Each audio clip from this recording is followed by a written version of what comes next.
саламатсыздар? Қалдарыңыз қалай? Не қылып Мен жүрек жалғайтын шай ішіп отырмын. Шайдан алып ол. Сен неме тасылап шкафтың ішінде неме бар? Алтын бар ма, қазына бар ма? Қарның ашықта тұратын. Жақында мына еске сыймай қалмасаң бол. Осылардың шыпысып отыр ғой, енді арасында мынау барып ойнасын деп, ана секретінде бар, басқасы бар, кафеге бардық. Опой, жөнім. Сөйтіп кафеге барып, отыраға бір столға бір шайнек шай әкел дедік. Bir çaynek çay içkenge ол kafede Талыстай орында алып отыруға құқың жоқ екен ғой. Мен айтамын, шетелде бір стакан суды алып ішіп, әңгіме тұрып кетеді ғой, өлген жоқ ешкім. Жақында біз сияқты чай ішуге келетін адам таппай қаласыңыз деген ниеттерің жаман екен. Жоқ, болмайды да болмайды. Сонымен не керек, ортаға біреу шелпектен алдық, неме еді? Пицца алдық. Содан кейін неме еді? Қара суыңнан алдық. Содан кейін неме еді? Bir салат алып отырдық. Қолым жуып келейін деп, кеде қабедім, қайтып келсем, мыналар тақыл-тұқыл жеп қойыпты. Алдияр ондасын біз емес, Алдияр. Сендер қарап отқандай Алдиярдан көре бермеңдер.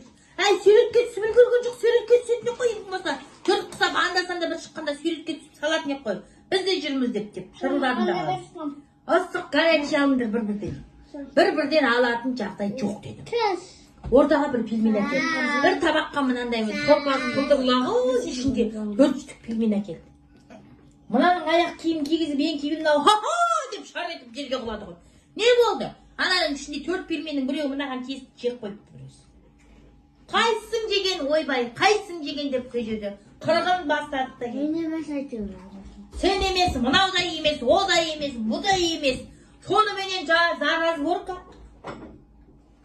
Piyano açıksan çakıp gördün mü lan kaç şeyin? Görgün yok. Herkesin ağızlarını açıp teksiriniyor. Ağızlarını açıp yerdin. Ağızlarını ağzını aşağıdan görüntü kömeğin Allah jutup жүріп. Sen aytam, jutusun жаман ғой мынау. Құрысын. Қой мынандай, böyle bir şey. Сонымен кешіріңізші деп жылады. Қой қайтайық құрсын. Тағы бір пельмен жасап, мына жерді жуамыз қазір. Одан да үйге қайтайық деп. Үйге қайт, әкеп макарон қуып жедік. Секірген де жоқ, мына ойнаған да жоқ. Басқа, ойшым қалтаңда бір барғанда бір 35 теңге болмаса бар ғой, 3.000-4.000 мен әшейін. Шайда ішіп қайтпайды екенсің ғой. Бала-шағаның бәрін аняқа жіберіп, өзім отырып шай ішіп отырмын. Қас телефон деген жақсы болды ғой, өсек айтуға адам істеп әуре болмайсың. Самсап ішінде бәрі тұр ғой. Bir жырғап қаласың. Туған туыс, ана дос жаран, мынаяқты өнер адамның президентке дейін бәрін көріп алатын болдың ғой, рахат. Кім не істеп не қойып жатқан?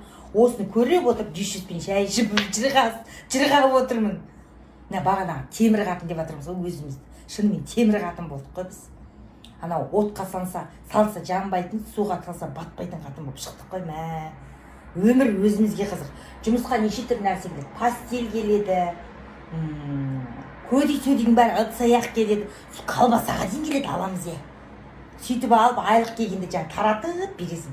Қойшы дейді сенің айлығың көзге көрмейді. Өзің ішіп жегеннен артылмайды деп. Көзге көрмейді ғой, келгенін көзге көрмейді. Одан да алтын алып алу керек па деп ойлап қалдым мен. Соңғы көзде еш. Ең дұрысы сол. Ақыры көзге көрінбейді екен. Одан біреудің туған күні болады. Одан черный касса болады. Ой-бой, енді оларға сұранғандай. Пәленшенің туған күні еді, әбетте барып келші. Осы пәленше Ғазизаның туған күні еді, соған барып келші. Ғазизаның туған күні бір жылы 2 рет бола ма, жаным ау дейді ғой. Өлә! Бір кішек болып тұр. Деп жатып барасың мен. Одан жаңа гәтті айтпай-ақ ақшасын сап жіберіп жинап алсаң, оған рахмет. Салонға баратқанды айтпағаның жөн енді. Ойбай, шу шығып кетеді.